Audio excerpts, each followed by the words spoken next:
Kælder kæler total kælder fra Aarhus. Lyder fra mig som kamp, hvis de bejder min raptus.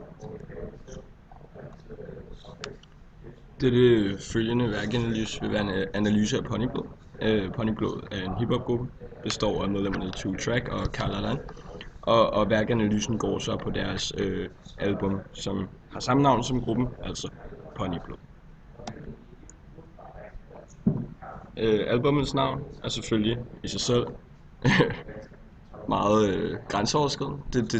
Det danner allerede der en status om noget modkultur, hvor at når man kalder sit navn, når man vælger at opkalde sig selv efter Ponyblod, jamen så har man ligesom lagt standarden.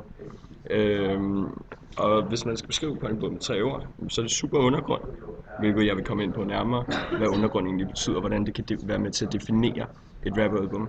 Så det er elegant og overlegent, rent rap-teknisk, rent produktionsmæssigt, har vi altså at gøre med et rigtig flot album, som vi skal analysere nærmere.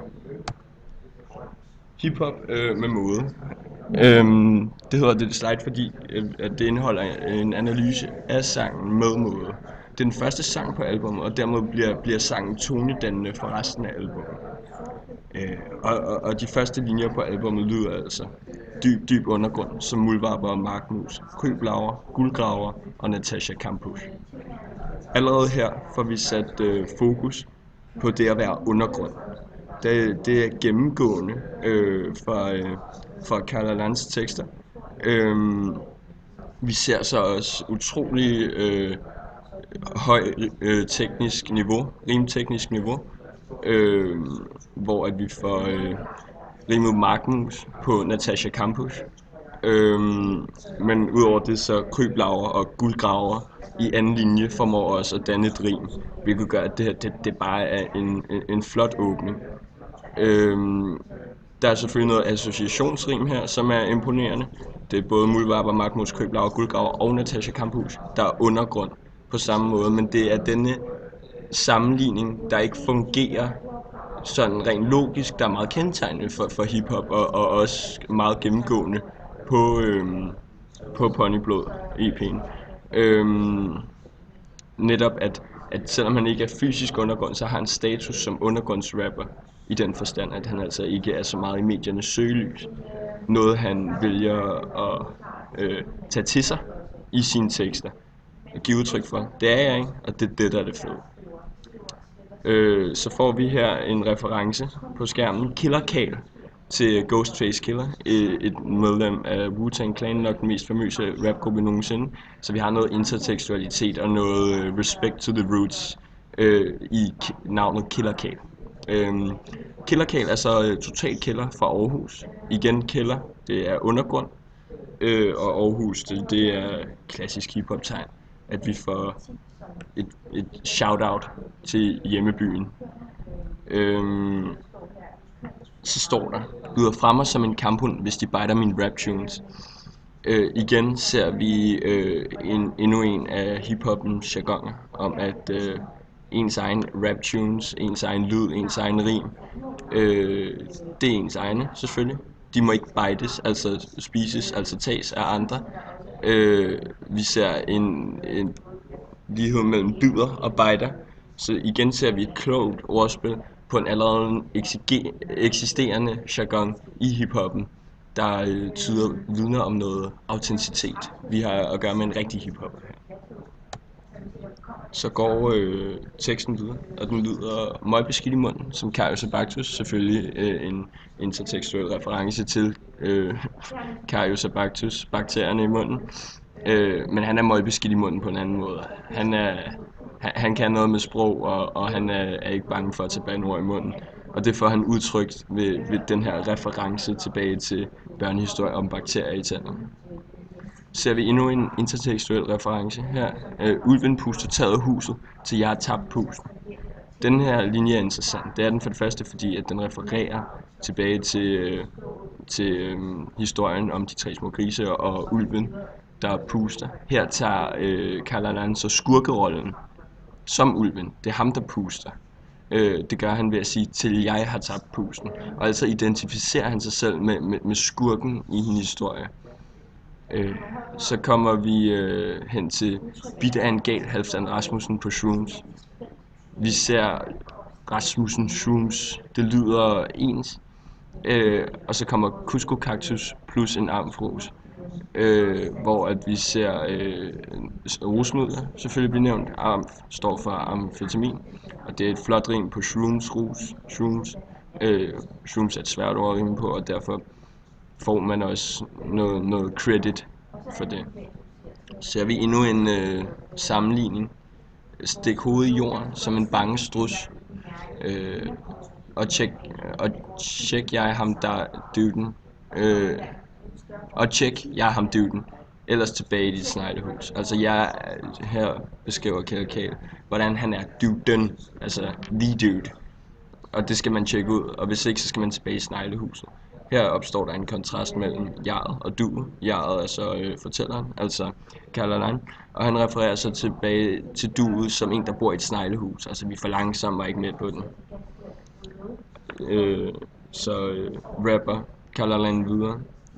Jeg bamboozler de stakkels pus, der ikke fangede bussen, altså at de bagud. Så ser vi så en reference. De andre er bagud, skal det siges. Han er foran, ikke? Han bamboozler. Han tager også fusen, flipper fuglen på dem og tager sig til Javertusen. Tager fusen og flipper fuglen på dem, det er en reference til Malk the Coin. Malk the Coin er klassisk dansk hiphop, måske det bedst kendte i moderne tid. Hvor at Two Track også er en af de 3 medlemmer af det, så måske det er et faktum, der understøtter, at det muligvis er en reference til Malk the Coin. Og så sætningen, og tager mig til Javertusen. Selvfølgelig et rim på bussen. Og umiddelbart efter Javertusen hører vi i selve sangen et Michael Jackson-lignende hyl. Så igen noget intertekstualitet i form af en reference til Michael Jackson og den måde han gør det på. Her stiller Kjeld Kjeld sig altså op som en type der tager sig til pikken og rækker fuckfinger og snyder. Har mange tusind bars, bouncer med pulsen.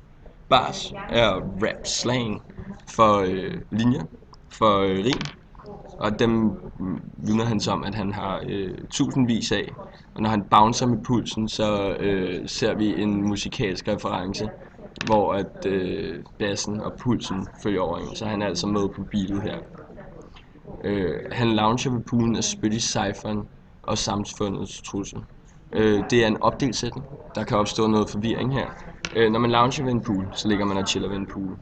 Og poolen altså består af spyt i cypheren. Altså der bliver sagt så mange fede ting. Spytte, det er at rappe, men kan selvfølgelig også forstås som saliva, der forlader kroppen. Og han får så dannet en dobbelt betydning ved spyttet, ikke? At der er så meget spyt, så meget sejt spyt, så meget sej rim, at der er nok vand til en pool, som han så kan ligge og chille ved. Han omtaler sig selv som samfundets trussel, og her ser vi endnu en tendens til at identificere sig selv med en modkultur. Og han er samfundets trussel, det beskriver han, hvorfor han er. I næste linje, han skriver, for han er saftsus med farlig med kuglepen. Altså at han kan finde ud af at skrive nogle rim, og formår at sige, hvad han vil. Og så har han kratluskende, sjavrukken, ravruskende rap. Igen ser vi et flot rim på kratluskende og ravruskende. Shoryuken er et trick, man kan lave i slåsspillet Street Fighter. Så det må vidne inddragelsen af denne Shoryuken. Det må være en reference til, at hans er hårdt slående. Desuden er samplet fra det her spil blevet brugt i utallige amerikanske rapkunstnere, og igen så er det sådan noget med at vise respekt til rollerne. Vers 2 lyder som følger. Velkommen, men ikke kommen vel, for det smager pommeren til, om man vil. Her ser vi 100% sprogleg. Det her, det betyder ikke så meget, de første linjer, men det er utrolig flot rimteknisk. Han formår at rime ikke blot enderim, men i starten og i slutningen. Og i midten af de her to linjer er der rim på kryds og tværs, og det er bare rimteknisk rigtig, rigtig højt niveau. Her synes jeg, det er relevant at inddrage, at Killer Kate kan betegnes som en jam-rapper. En jam-rapper er en rapper, der definerer sig selv ved at have super meget fokus på det rimtekniske, på legen med sprog, især på dobbeltbetydning, som vi også har været inde på tidligere. Og det kommer super godt til udtryk her, at Killer Kate, som han omtaler sig selv, er en jam-rapper. Det her lille sommerspil er til for at rokke ved din nakkevivl og sparke al tvivlen ud af en tvivler. Og han omtaler selvfølgelig her sin egen tekst som et sommerspil. Formålet kommer til udtryk her. Det er noget, der skal rokke i nakkevivlen. Det er noget, der skal få hovederne til at hoppe i takt med beatet og i takt med rappen. Og selvfølgelig så skal den sparke al tvivlen ud af en tvivler. Her implicerer kalder han indirekte, at der er ingen grund til at tvivle. Han er den bedste. Så skriver han, tager papir og skriver narrativer, der river jeg rundt som galarpiver. Og skrive narrativer, det er jo også, kan man sige, en eller anden form for selviscenesættelse, med at når han skriver narrativer, så er det altså indiskutable sager. Og når han så gør det, så har det den effekt, at modtageren bliver revet rundt som galarpiver, som efter galarpiver, tror jeg det skal forstås som en galar. Galar i sig selv er en reference til chal, gammeldags slang for cannabis, så man bliver altså lige så tosset i hovedet af at læse hans tekster, som man gør af at ryge hashpibe. På lagt skiver fra arkiver, opskrevet flot rim, vi skar skiver med en skarp kniv. Igen, jam-rappen kommer til udtryk her, og bliver understøttet af kapow, det er auditiv radioaktiv power. Her kommer jam-rappen klart til udtryk, og den fortsætter på det ikke plausible pause. Applaus er på sin plads, som vores heraus til bags i det house. Her får han givet udtryk for, at hans rap er ustoppelig. Den fortjener applaus. Og han er til bags. Bossen skal det forstås som i sit eget hus. Der kan ikke sovs på sovsen, vi koger op. Sovsen, vi koger op, er her en måde at omtale det tune, de er i gang med at lave. Og det kan der ikke sovs på. Don't Sleep On It er en amerikansk, ofte brugt reference i hiphop. Så smovsen er tom. Igen er det produktet, sovsen, så at sige, som skal smovses, fordi folk vil tage for sig af retterne, da det er super fedt ud. Det er en super fed sang til. Så skriver han, jo, det er ikke raptekster, det er opskrifter på rovdrift på sprog. Han hæver altså sit eget niveau. Det er ikke længere bare raptekster. Enhver kan skrive en raptekst. Han udøver rovdrift på sprog og tager altså sin rap ud fra eget narrativ. Kommer på et højere niveau end andre. På sprog skrevet med crossvækster i skråskrift med ornamenter på et S-tog. Hold da kæft, et fresh flow. Let's go. Her får han opsummeret sin sang, og det gør han ved at igen udvise høj rimteknisk niveau, samtidig med at han lige får rose sig selv endnu en gang, ved for eksempel at sige, at han har et fresh flow. Man kan sige, at tendenserne i sangen med måde også kan, som må sige at være repræsentativ, da det er åbningsnummer på hele albumet. Det er eksemplarisk jam-rap, altså det eksperimenterende, dobbeltbetydningen i ord, super høj rimteknisk niveau. Det er spækket med hip-hop slang og referencer, keeping it real. Han holder det ligesom ægte og respekterer, hvor det kommer fra, hvilket giver ham integritet og netop autenticitet. Han har styr på, hvor det her kommer fra. Han er en ægte hiphopper, og det får han vist delvis på den måde, han rapper, delvis med hans rim, men også hans intertekstuelle referencer.